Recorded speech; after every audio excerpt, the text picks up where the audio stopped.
السلام علیکم ورحمۃ اللہ وبرکاتہ۔ وعلیکم السلام ورحمۃ اللہ وبرکاتہ۔ حارث بھائی، آپ کہاں جا رہے ہیں؟ میں مکتب دینی تعلیمات مسجد بلال ماٹی باغ جا رہا ہوں۔ آپ وہاں کس لیے جا رہے ہیں؟ میں وہاں نازلِ قرآن اور بنیادی دینی تعلیم حاصل کرنے جاتا ہوں۔ کیا آپ کا نازلِ قرآن مکمل ہو گیا ہے؟ میں سال 2 کا طالب علم ہوں۔ میرا نازلہ سال جامع میں مکمل ہوگا۔ کیا آپ نے کچھ سورتیں بھی یاد کی ہیں؟ جی ہاں، میں نے 10 سورتیں تجوید اور اجرائے قواعد کے ساتھ یاد کر لی ہیں۔ اجرائے قواعد کا کیا مطلب ہے؟ قرآن کو درست پڑھنے یعنی حروف کو صحیح ادا کرنے کے کچھ قواعد ہیں۔ ان کی رعایت کے ساتھ قرآن کی تلاوت صحیح ہوتی ہے اور ان قواعد کو ہر آیت میں جاری کرنے کو اجرائے قواعد کہتے ہیں۔ کیا مثال سے سمجھا سکتے ہیں؟ جی ہاں، بالکل۔ مثال کے طور پر اعوذ باللہ من الشیطان الرجیم کو ہی لے لیجیے۔ اعوذ بولنے والے ساکن سے پہلے پیش استعمال مدہ ہوگا۔ اس کو ایک الف کے برابر کھینچ کر پڑھیں گے۔ باللہ میں لفظ اللہ کے لام سے پہلے زیر ہے، اس لیے لفظ اللہ کا لام قالیب ہوگا۔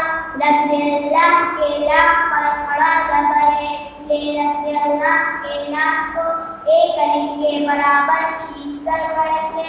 الشیطان میں یائے ساکن سے پہلے زبر ہے، اس لیے یائے لین ہوگی۔ اس کو نرم آواز کے ساتھ جلدی پڑھیں گے۔ الرحیم میں را مشدد پر زبر ہے، اس لیے را مشدد پر ہوگی۔ یائے ساکن سے پہلے زیر ہے، اس لیے یائے مدہ ہوگی۔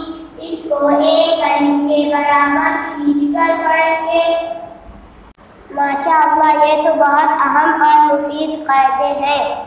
جی ہاں، مذکورہ قواعد کی رعایت کے ساتھ پڑھنے کو ہی تجوید کے ساتھ پڑھنا کہتے ہیں۔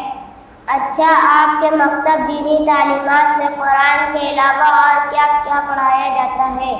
دین کی بنیادی اور اہم تعلیمات جیسے عقائد، وضو اور نماز کا صحیح طریقہ اور اس کے مسائل، چھوٹی چھوٹی حدیثیں، مسنون دعائیں اور کھانے پینے سونے جاگنے کا سنت طریقہ سکھایا اور یاد بھی کرایا جاتا ہے۔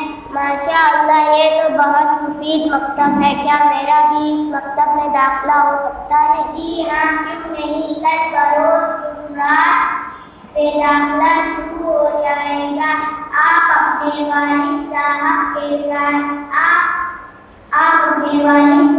کے ساتھ بعد نماز مغرب آ کر داخلہ فارم حاصل کر لیجیے۔ آپ کا داخلہ ہو جائے گا۔ آپ کا بہت بہت شکریہ۔ السلام علیکم۔ وعلیکم السلام۔